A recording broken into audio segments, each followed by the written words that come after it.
السلام علیکم ورحمۃ اللہ۔ یہ ڈاکٹر مسعود الدین عثمانی رحمۃ اللہ علیہ کا جو آخری دورہ تھا کل پاکستان دعوت اللہ کا 21 نومبر 1986، یہ ملتان میں پروگرام ہوا۔ وہاں درس کے بعد جو سوال و جواب ہوئے اس کے اندر یہ ملائکہ کے سجدے والا معاملہ، اور اس کے بعد یوسف علیہ السلام والا معاملہ، اور اس میں دو دلائل مختلف اینگل سے، اور پھر یہ کہ یہاں اس قبر میں کچھ نہیں ہوتا بلکہ یہ اوپر برزخی معاملہ ہے عذاب و راحت کا۔ زبردست قسم کے یہ سوال و جواب ہیں، کتنی علمی یہ گفتگو ہے، ہمارے لیے قیمتی سرمایہ۔ یہ ذرا خود سنیے اور اس کے بعد آپ خود محسوس کریں گے کہ یہ کتنی بڑی نعمت ہمارے لیے ڈاکٹر صاحب کے سوال و جواب، اور ان کی تقاریر، ان کا لٹریچر، ان کا فہم، ان کا فیصلہ رائے فتوے کتنا قیمتی ہے، اور کس قدر علمی چیزیں ہم تک پہنچی ہیں۔ اللہ تعالیٰ ان سے پورا فائدہ اٹھانے کی توفیق عطا فرمائے۔ سنیے خود ذرا۔ جو دنیاوی تھا اس کو ذبح کیا گیا، اس کے خون کھل گیا، اس کو قتل کیا گیا، اور آرام کون کر رہا ہے؟ نیازی ہرا ہوا۔ تو یہ اللہ کا فیصلہ ہے۔ اب اسی طرح سے اللہ نے کہا ہے کسی پر تم نے جھوٹی تہمت لگائی، کون سی چیز لگاتی؟ زبان لگاتی، تو زبان کو 80 دورے مارنے کی بجائے 30 پکڑ گئے۔ گناہ کرتا ہے کوئی اور رجم کیا تھا پورے بدن کو۔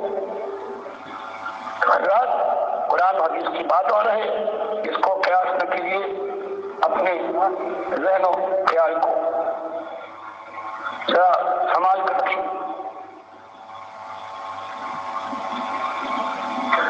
اللہ تعالیٰ نے حضرت آدم کو سجدہ کر حکم دیا، اور قرآن میں موجود ہے تذکرہ ہے، تو ثابت ہوا کہ اللہ تعالیٰ نے خود غیر اللہ کے لیے سجدے کرنے کو حکم دیا۔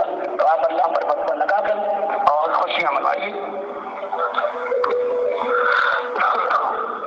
جناب یوسف کو ان کے بھائیوں اور والدین نے سجدہ کیا نہیں حضرت، فَخَرُّوا لَهُ سُجَّدًا،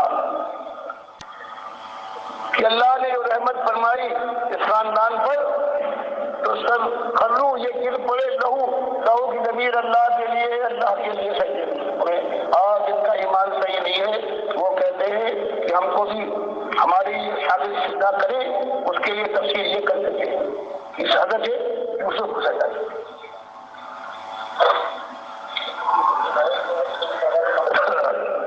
اگر یہ حدیث صحیح نہیں ہے، حدیث ہے الدنیا الانبیاء ایام کے قبور یصلون، یہ جھوٹی روایت ہے، اور اسے حسن ابن قتیبہ اس کا جھوٹا راوی ہے بھائی۔ تو ایسی کوئی حدیث پیش کرے جس میں ہو کہ اپنی قبروں میں مردہ ہے، مالک حدیث نہیں، بلکہ میں قرآن پیش کرتا ہوں کہ اموات غیر احیاء وما یشعرون ایان یبعثون، یہ سارے کے سارے قبر والے مردے ہیں، ان میں جان کی نمک نہیں ہے۔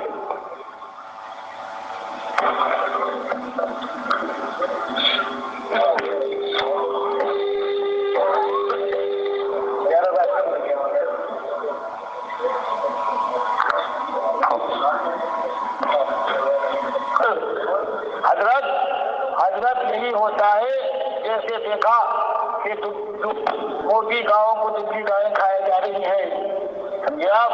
اس کے معنی میں گائے نہیں کھا رہی تھی بلکہ اس کی تعبیر نہیں بتائی تھی کہ خوشحالی پڑے گا کی ہوگی۔ تو ایک چیز جیسے بیان کی جاتی ہے اس کی تعبیر کا ایک انداز ہوتا ہے، جیسے وہاں بیان کیا گیا تو وہاں گائے والا کا معاملہ نہیں ہے، اسی طرح سے تعبیر کا یہ انداز ہے۔ بھائی اس کے علاوہ اب آپ سے سلام کروں گا، کل ہم کو یہاں جلدی جانا ہے، اس لیے حضرات آپ باقی اگر میری بات آپ کی سمجھ میں آئی ہے تو اسے قبول کریں، اور اگر آپ کے دل میں بات نہیں اتری ہے بلکہ وہی بات ہے کہ یہ مردہ جو ہے یہ زندہ ہے اور سنتا ہے، تو آپ کی مرضی میں مجبور نہیں کر سکتا۔ اقول قولی ھذا واستغفر اللہ لی ولکم لسائر المؤمنین۔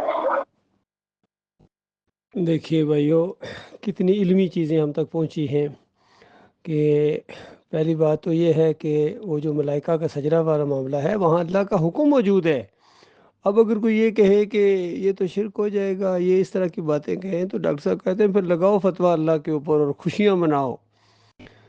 پھر دیکھیے دوسری جگہ یوسف علیہ السلام کے وہ جو سجدہ تعظیمی کا یہ مسئلہ اٹھا ہوا ہے، اس کے اندر یہ بالکل آخری گویا پروگرام ہے، اس کے اندر ڈاکٹر صاحب رحمۃ اللہ علیہ بتا رہے ہیں کہ یہ سجدہ اللہ کو ہوا تھا ان رحمتوں اور برکتوں کی وجہ سے جو اس خاندان پر اللہ تعالیٰ نے کی۔ اور پھر فتویٰ لگایا کہ جن کا ایمان خراب ہوتا ہے وہ اس طرح تفسیر کرتے ہیں کہ یوسف علیہ السلام کو سجدہ ہوا، اصل میں یہ راہ نکالنا چاہتے ہیں اپنے پوجوانے کی، تاکہ ان کے شاگرد بھی ان کے آگے پوجا پاٹ کریں، سجدے کریں۔ اور پھر ایک اور دلیل دی کہ دیکھو وہاں جو مصر میں دبلی گائیں 7 اور 7 موٹی گائیں تھیں، یہ اس کی تعبیر کا ایک انداز ہوتا ہے، ورنہ وہاں وہ گائیں کوئی نہیں کھا رہی تھیں۔ پھر جو لوگوں نے اعتراض کیا کہ جسم تو یہ گناہ کرے اور سزا دوسرے جسم کو ملے، اوپر برزخی جس طرح آپ کہہ رہے ہیں، تو بڑی زبردست مثالیں دیں ڈاکٹر صاحب نے۔ دیکھو تومت تو زبان لگاتی ہے اور کوڑے پیٹھ پر پڑتے ہیں، تو اسی طریقے سے بدکاری جسم کا کون سا حصہ کرتا ہے اور کوڑے کدھر لگتے ہیں، پورے جسم کو یا رجم کیا جاتا ہے۔ تو لہٰذا حدیث کے اندر جو جس طریقے سے چیز آ گئی ہے اس کو قیاس نہ کرو، اس کو اپنے خیالات اور اپنے ان چیزوں کے اوپر یہ نہیں چلے گا پھر۔ تو اس میں وہ معاملہ بھی سامنے آ گیا جس طرح ڈاکٹر صاحب رحمۃ اللہ علیہ نے اس حدیث کو مد نظر رکھتے ہوئے کہ مصور کو سب سے زیادہ سزا دی جائے گی اور روح ڈالنے کے لیے کہا جائے گا۔ تو یہ جو لوگ کہتے ہیں کہ یہ جو ویڈیو کا استعمال بھی اس زمرے میں آتا ہے، یہ بالکل غلط بات ہے، کیونکہ ڈاکٹر صاحب کہتے ہیں میرا خیال ہے اور میری رائے یہ ہے، تو یہاں کوئی حدیث کو رد نہیں کر رہے ہیں بلکہ اسی حدیث کو تو پیش کر رہے ہیں اور پھر فتویٰ لگا رہے ہیں کہ دیکھو یہ اس زمرے میں نہیں آتی ہے، لہٰذا ویڈیو کا استعمال ایمان اور اسلام کے لیے بالکل جائز ہے، تصویر کے زمرے میں نہیں آتا ہے۔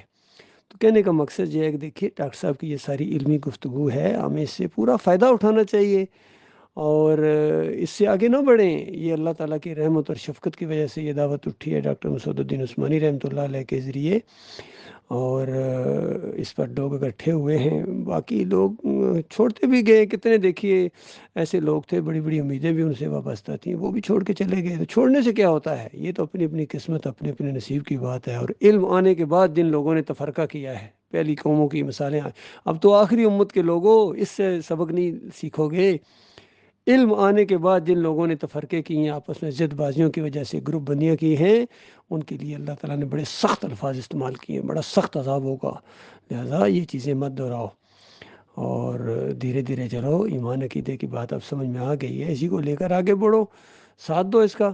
الحمدللہ ڈاکٹر عثمانی رحمۃ اللہ علیہ کے اصلی ساتھی موجود ہیں اور اس دعوت کو آگے پھیلا رہے ہیں۔ باقی ان کی جو محمد حنیف جو ان کے امیر بنائے گئے تھے اس جماعت کے، بعد میں 2017 کے اندر ان کے اندر سجدہ تعظیمی کا شرک آ گیا، پھر اور گروہ نکل گئے۔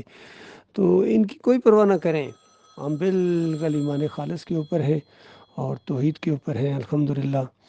اللہ تعالیٰ ہمیں ایمان خالص کے اوپر قائم رکھے۔